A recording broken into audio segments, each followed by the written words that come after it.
মহিলা একটু মারা গেছে দেখবেন আমাদের এই কথাটা শুনি না আমরা যাবো কোথায় আজকে এই দেশের ভিতরে রোহিঙ্গাদের জন্য জায়গা আছে আর আমরা যে আজকে যাদের হিন্দু দেখে মেত আমাদের কোনো জায়গায় স্থান নাই আমরা কি এতই সারা দেশের জন্য আমরা কি বাংলাদেশের নাগরিক নাই আমরা কি রোহিঙ্গাদের এখানে রাষ্ট্রের জায়গা দিয়েছে আর আমরা আজকে রোহিঙ্গা থেকে খারাপ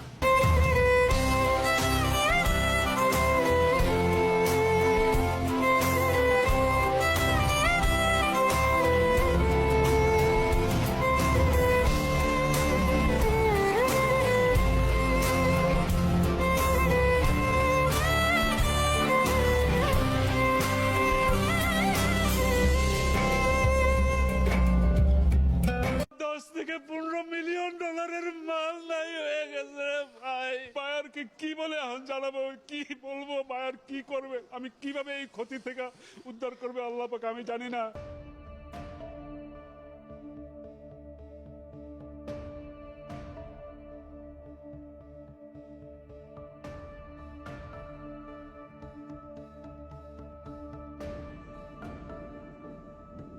নারায়ণগঞ্জ শহর জুড়ে পড়ে আছে ধ্বংসস্তূপ ও আগুনে পোড়া অসংখ্য হামলার চিহ্ন। কারফিউ শিথিল হওয়ার পর পরিস্থিতি কিছুটা স্বাভাবিক হলেও এখনো আতঙ্ক বিরাজ করছে জেলা জুড়ে।